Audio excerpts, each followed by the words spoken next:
Maxime Elbaz, vous êtes docteur en neurosciences, spécialiste du sommeil à l'Hôtel-Dieu et vous êtes encore plus spécialisé dans les nouvelles technologies. En quoi consistent-elles? Alors, les nouvelles technologies sont du domaine de la e-santé, de la médecine connectée. Moi, je me suis plus spécialisé dans les applications de santé sommeil et objets connectés sommeil. Comme par exemple, j'ai développé une application qui s'appelle iSommeil, qui est disponible sur les deux plateformes. iSommeil, iSommeil, iSommeil. Voilà, c'est ça, iSommeil. Donc cette application, en fait, elle reprend la technologie de l'actimétrie, donc le capteur qui mesure les rythmes veille-sommeil par accéléromètre. Donc on mesure les mouvements du corps du patient pour connaître son temps de sommeil, par exemple. Et on peut aussi déterminer, grâce au smartphone, au microphone du smartphone, les ronflements. Donc on peut avoir un pré-test du syndrome d'apnée du sommeil. Donc moi je me suis attaché à développer cette application pour justement démocratiser l'enregistrement du sommeil et de permettre à tout un chacun de s'auto-évaluer à la maison. Et à partir de ce résultat, allez consulter un ORL ou un spécialiste, voilà, un spécialiste du sommeil. Alors, vous nous dites que là, on prend notre smartphone, on télécharge l'application, on le laisse en... Est-ce qu'il est obligé d'être branché en 3G, 4G, en Wi-Fi? Alors justement, on conseille, donc nous, on fonctionne en mode avion, donc branché sur le secteur. Et puis donc on évite les ondes... toxiques, électromagnétiques. Voilà, électromagnétiques. Et puis donc les résultats sont instantanés le lendemain. Donc on a une courbe qui permet d'évaluer son temps de sommeil. Mais alors, autant le bruit avec le micro, je veux bien, le ronflement, je veux bien comprendre, mais alors le mouvement, comment vous le mesurez? Vous le mettez sous le matelas, sur la tête, Alors le smartphone est équipé d'un gyroscope et d'un accéléromètre.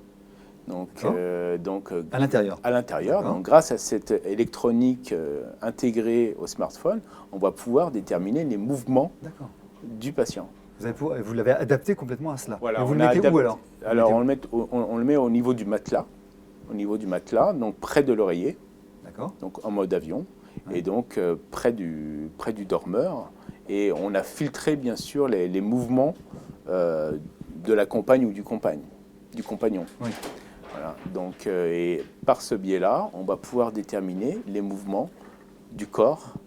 Et on a créé un algorithme qui permet de déterminer si la personne est active ou inactive. Et à partir d'un certain seuil, on peut dire que la personne est presque endormie ou presque éveillée. Vous savez déterminer en fonction des différentes phases, s'il bouge, s'il ne bouge pas. Il y a des gens qui s'endorment en s'agitant et après qui s'arrêtent. C'est ça. Et dans cette phase de sommeil, on peut déterminer, grâce à la sensibilité apparemment du smartphone, on peut déterminer s'il bouge, s'il est en train de se tourner. Donc ça, c'est à la limite un mouvement parasite, si je ne me trompe pas. Oui. Mais en revanche, s'il a une apnée du sommeil, il ne bouge plus.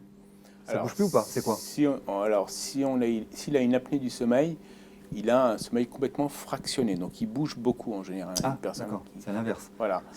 Une personne qui ne bouge pas ne fait pas d'apnée du sommeil en général. Il dort bien. Voilà, il dort bien. Il est paisible. Voilà.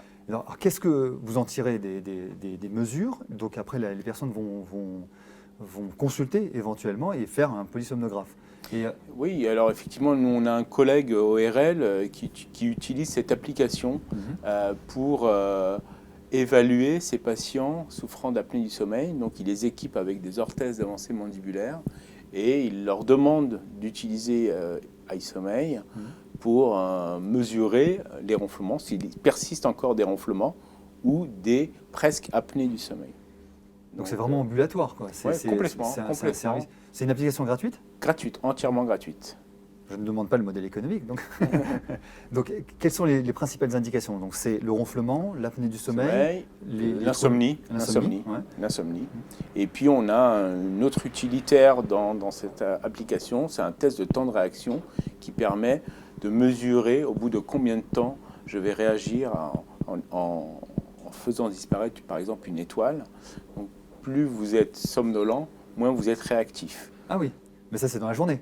Oui, alors on réalise ce test dans la journée. Par exemple, une personne apnéique, vraie apnéique, on va lui demander de faire ce test le lendemain et on va avoir des mesures en millisecondes pour connaître son temps de réaction. Donc si son temps de réaction, par exemple, je dis peu près un temps à 900 millisecondes, on est pratiquement sûr qu'elle est somnolente. D'accord. Ah, ça permet, C'est un indicateur indirect de somnolence. Parce qu'il y a une corrélation directe entre la somnolence et le temps de réaction. Et les apnées du sommeil, voilà, donc, et le mauvais sommeil. Quelles sont les perspectives de cette application? Quels sont les développements? Est-ce qu'on va brancher le smartphone avec des électrodes? Est-ce qu'on à la maison? Ouais. Est-ce qu'il y aura... Alors la perspective, c'est d'agréger en fait tous les objets connectés qui existent sur le marché, tous les bracelets connectés. Je ne citerai pas de marque, mais d'agréger tous ceux qui mesurent les indicateurs corporels. Voilà, les trackers d'activité qui mesurent soi-disant le sommeil. Donc, leur promesse de vente à ces distributeurs, c'est de déterminer des phases de sommeil, alors que c'est complètement faux. On ne peut pas déterminer avec un simple bracelet du sommeil lent léger, profond ou sommeil paradoxal. Donc moi, mon idée, c'est d'agréger toutes ces données-là et de refaire un algorithme pour avoir le meilleur profil de sommeil. Ça voudrait dire éventuellement un bracelet connecté ou quelque chose comme ça qui donnerait les pulsations cardiaques, le rythme respiratoire. Je ne sais pas si la saturation se mesure d'extérieur ou pas. Si, tout à fait. La saturation de l'oxygène se mesure. Ça se mesure comment? Ça se mesure via un capteur photo. Ah oui, au niveau du doigt. Au niveau du doigt. D'accord. Donc on peut très bien imaginer un capteur connecté pour avoir des prédictions de l'apnée du sommeil, par exemple. Donc un bel avenir pour les objets connectés. Oui, un bel avenir et surtout analyser ce qu'on appelle les big data pour connaître exactement la prévalence de l'apnée du sommeil ou de l'insomnie en France. Parce qu'en général, les prévalences sont faites par questionnaire et là, on aura une mesure objective pour bien mesurer ces troubles du sommeil. Maxime Elbaz, merci d'avoir répondu à nos questions.